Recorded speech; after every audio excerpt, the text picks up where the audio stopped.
Ya, sebelum gempa hari Jumat, wilayah Sulawesi Barat pernah terjadi dua gempa besar, yaitu pada tanggal 11 April 1967 dan 23 Februari 1969.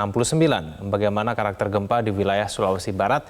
Dan apakah potensi tsunami akibat gempa Sulawesi Barat juga bisa mengancam wilayah calon ibu kota negara di wilayah Penajam Pasir Utara? Mengingat dua wilayah tersebut hanya dipisahkan oleh Selat Makassar. Kita akan langsung membahasnya bersama dengan Daryono, Kepala Bidang Mitigasi Gempa Bumi dan Tsunami Badan Meteorologi, Klimatologi, dan Geofisika atau BMKG. Pak Daryono, selamat pagi. Selamat pagi, Mas. Ya, Pak Daryono, kemarin sudah diingatkan oleh Kepala BMKG bahwa ada potensi gempa susulan, bahkan magnitudonya bisa lebih besar. Ini peringatan bahwa akan ada gempa susulan ini ada jangka waktunya tidak sih Pak Daryono, sampai kapan begitu? Baik, Mas. Jadi apa yang disampaikan Ibu Kepala BMKG itu sebenarnya dalam konteks untuk membangun kesiapsiagaan. Jadi kita harus mengemukakan hal-hal yang sifatnya skenario terburuk ya, karena kita belajar kepada apa yang pernah terjadi di Lombok dengan multiple earthquake-nya yang sangat aktif dalam waktu tidak ada sebulan terjadi 5 kali gempa signifikan berkekuatan 6,5, kemudian 7,0, kemudian 6,6, kemudian 6,7, 6,9. Itu adalah semua gempa-gempa yang saya kira sebagai sebuah gempa besar ya, dan melihat mekanisme sumbernya itu mirip ya, apa yang terjadi di Mamuju Masjid ini dengan yang terjadi di Lombok. Itu maka ini ada pemikiran bahwa kita harus tetap waspada mengingat apa yang terjadi di Lombok, apa yang terjadi di Masjid dan di Mamuju juga belum mencapai magnitudo targetnya, maka kemungkinan itu masih ada. Namun demikian, kita betul-betul berharap bahwa apa yang rilis terkait dengan 6,2 kemarin, kami berharap itu yang terbesar ya, sehingga masyarakat bisa segera kondisi kembali karena kondisi sektor semakin stabil gitu, Mas.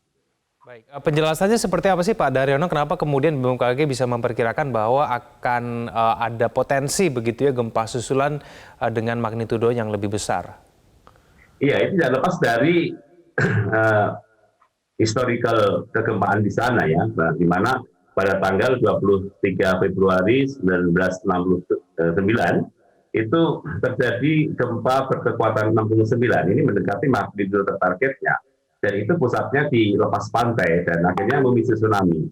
Nah, berdasarkan kekhawatiran sesuai dengan kasus yang pernah terjadi di sana, dan itu tentunya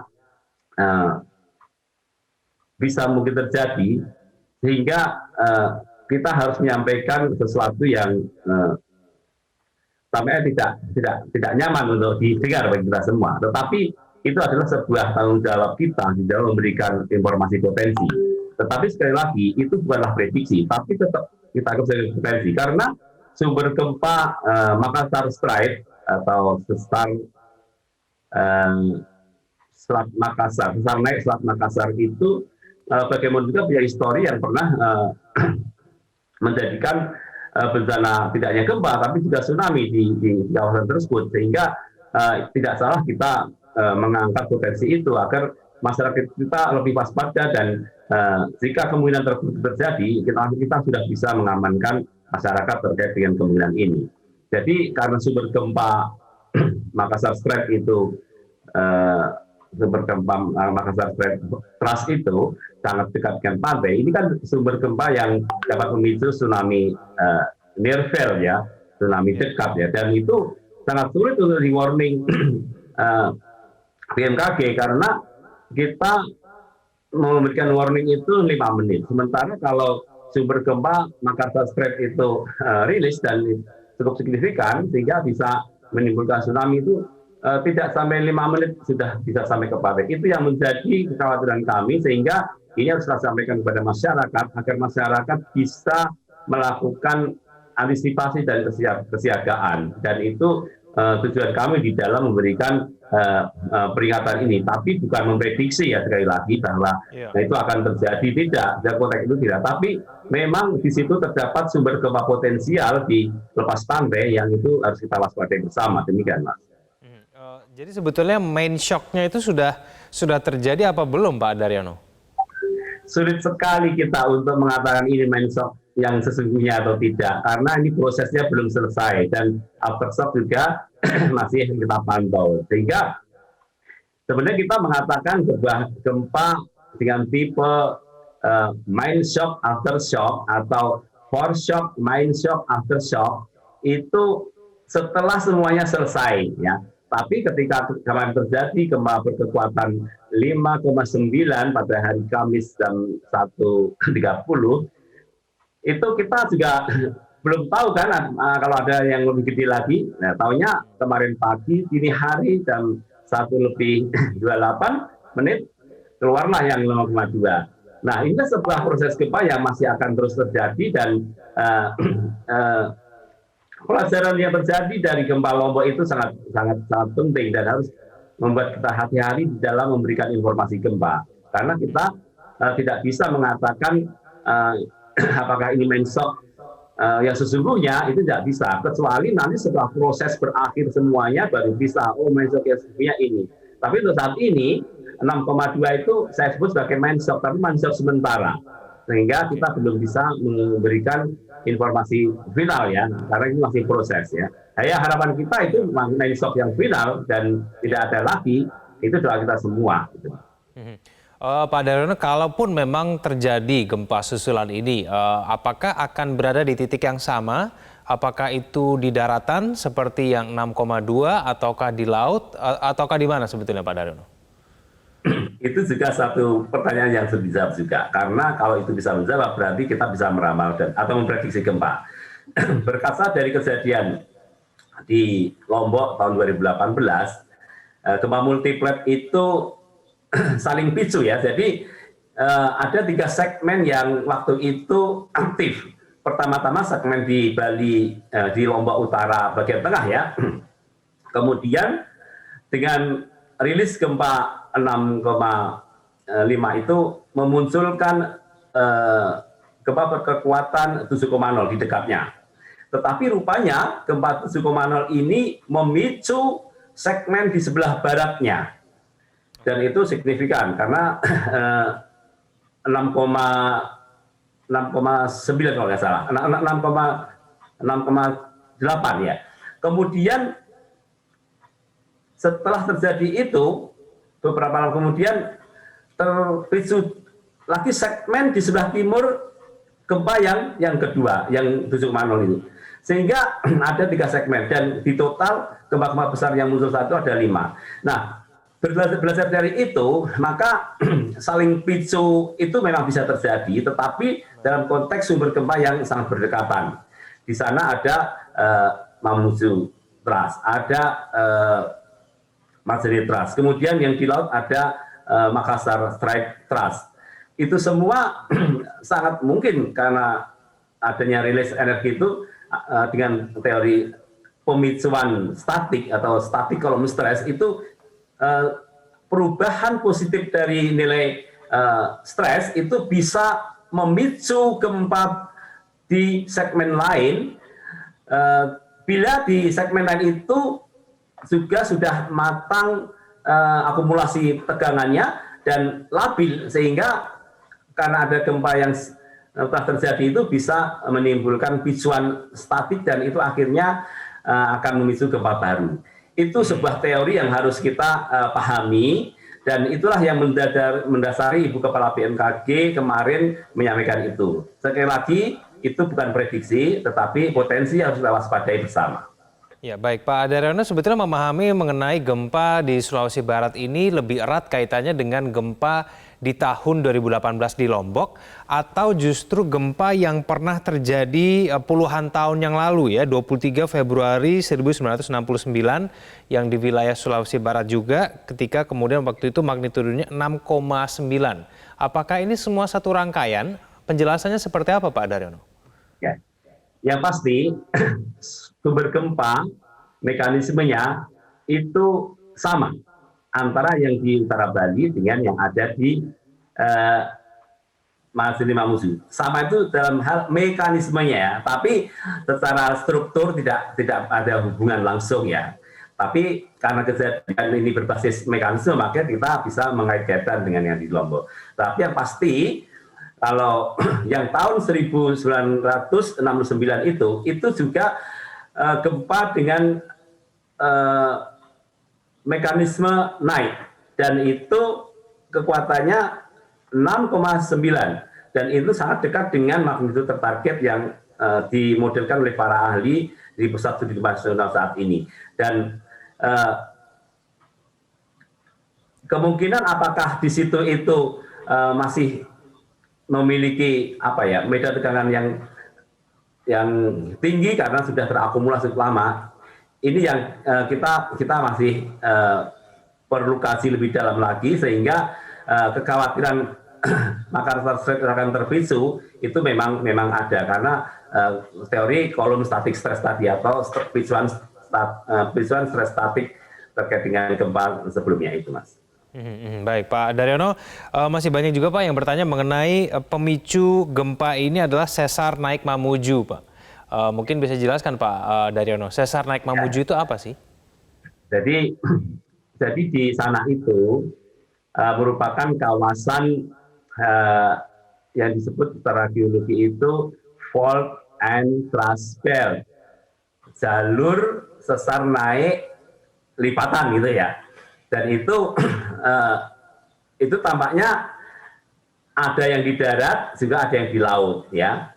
Dan kalau yang di darat itu yang bagian utara itu Mamuju Trust, yang agak di selatannya Masini Trust. Nah, ini sebenarnya nyambung. Nah, kemudian yang di lepas pantai ada namanya sesar naik Selat Makassar atau Makassar Strait Trust. Nah, hasil kajian geodesi menunjukkan memang di wilayah bagian barat dari Sulawesi Barat itu terkompresi. Ada istilah namanya pemendekan atau shortening ya. Ada pemendekan, ada terkompresi itu, sehingga muncullah fault and thrust belt itu, dan itu jalur sesar naik lipatan itu memang terkenal sangat aktif ya. Kita banyak mendapatkan pola-pola fault and thrust belt ini memang cukup galak sumber gempa-gempa seperti ini, dan itu ada di sana. Dan kalau kita melihat ya, kejadian tsunami yang pernah terjadi di pantai barat Sulawesi ya, dari Toli-Toli sampai ke Tinambung, itu sudah lebih dari 9 kali, dan rata-rata tsunami tersebut destruktif. Dan inilah yang menjadikan kewaspadaan kita bahwa sumber gempa di sebelah barat Sulawesi itu memang cukup galak ya, karena dari catatan sejarahnya itu memang tidak hanya gempa yang terjadi tapi juga tsunami. Sementara kajian terkait dengan kegempaan dan tsunami di sana sangat minim sekali ya.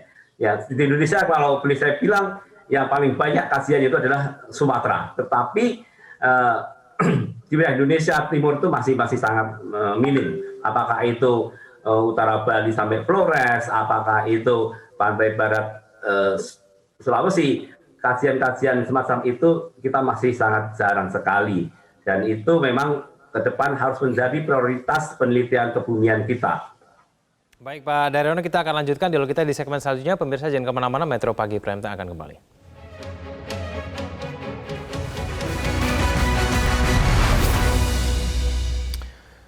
Kembali kita lanjutkan diskusi kita bersama dengan Pak Daryono dari BMKG. Pak Daryono, selama ini kita mengetahui bahwa Pulau Kalimantan itu menjadi pulau yang relatif lebih aman dari bencana gempa bumi. Apakah kemudian dengan adanya bencana gempa bumi di Sulawesi Barat ini, dengan potensi adanya gempa susulan dan bahkan magnitudonya bisa lebih besar begitu, apakah dampaknya ini bisa sampai ke Pulau Kalimantan, bahkan ke ibu kota baru yang sedang disiapkan oleh pemerintah, Pak Daryono? Iya, jadi kalau memang melihat potensi sumber gempa di Selat Makassar itu memang demikian, Mas. Sehingga kemarin saja saat gempa 5,9 dan 6,2 itu masyarakat Kalimantan Timur dan Kalimantan Selatan itu merasakan guncangan itu. Tetapi meskipun dalam skala intensitas 2 MMI, tapi yang pasti gempa itu bisa terkirim sampai ke sana, meskipun dengan makrosismik yang cukup rendah ya, hanya masyarakat merasanya ada guncangan lemah gitu ya. Kemudian kalau terkait dengan tsunami, di pantai timur Kalimantan itu pernah terjadi 3 kali tsunami. Satu yang paling besar itu tsunami Sanggolirang sekitar tahun 1920 sekian, tepatnya saya lupa. Nah, karena memang bisa di Selat Makassar itu kan laut dalam ya, dan sementara ada sumber gempa, sehingga kemungkinan terkait dengan tsunami itu bisa tsunami akibat gempa tektonik, tapi juga bisa akibat submarine landslide, longsoran dasar laut. Karena ada fakta dari penelitian itu di laut dalam sana itu terdapat skar-skar atau bekas-bekas longsoran purba. Demikian Mas, tapi yang pasti kita tidak bisa untuk kemudian tidak membangun suatu tempat karena tempat itu rawan ya, karena rekayasa teknologi, kemudian seismic engineering, kemudian seismic engineering tata rekayasa pantai itu bisa memberi solusi mitigasi yang bagus. Seperti apa rawan gempa Jepang dan tsunami, New Zealand, pantai barat Amerika, tapi itu semua tidak menghalangi untuk membangun dan kita untuk mengembangkan wilayah tersebut untuk menjadi sebuah kawasan yang maju. Demikian, Mas. Ya. Pak Daryono, apakah kemudian dengan pemicu gempa Sulbar ini ya, sesar naik Mamuju ini bisa kemudian mengubah kajian selama ini terhadap Pulau Kalimantan? Apakah kemudian Pulau Kalimantan yang sebelumnya dianggap minim bencana, sekarang ketika sudah ada sesar naik Mamuju ini yang diduga menjadi pemicu gempa Sulbar ini, jadinya potensinya akan kurang lebih sama begitu? Bisa tidak seperti itu Pak Daryono? Ya, kalau di pesisir timurnya Kalimantan itu memang statusnya ya sama daerah rawan gempa dan tsunami, dari Balikpapan ke utara sampai ke Tarakan, Nunukan, itu semua kawasan-kawasan yang rawan gempa karena berhadapan dengan Selat Makassar, di situ terdapat sumber gempa Makassar Strait.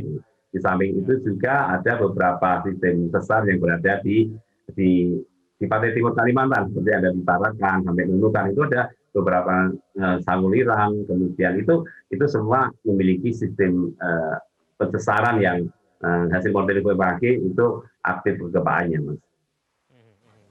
Pak Daryono, kalau bicara mengenai tsunami ya, apakah gempa susulan, potensi gempa susulan yang mungkin saja terjadi begitu ya di wilayah Sulawesi Barat ini, itu sudah pasti juga akan disertai dengan tsunami, Pak Daryono? Kalau melihat mekanisme yang naik, itu memang potensinya sangat tinggi ya, karena gempa yang berpusat di laut dengan kedalaman dangkal, kalau sesar kan dangkal ya, kemudian sudah jelas mekanisme naik, itu sangat sensitif terhadap generator tsunami ya, sehingga makanya kita dari BMKG memberikan semacam himbauan kewaspadaan yang cukup membuat masyarakat kaget. Ini satu hal yang saya kira wajar karena kita bertanggung jawab terhadap keselamatan masyarakat, meskipun belum tentu juga terjadi karena memang ini kan baru potensi ya, bukan prediksi, sehingga itu sebenarnya kita ingin membangkitkan pemahaman masyarakat sana bahwa evakuasi mandiri itu sangat penting karena sumber gempanya dekat laut. Jadi sumber gempa yang sangat dekat dengan laut itu BMKG tidak akan dapat memberikan warning, karena BMKG dapat memberikan warning jika 5 menit setelah gempa baru keluar.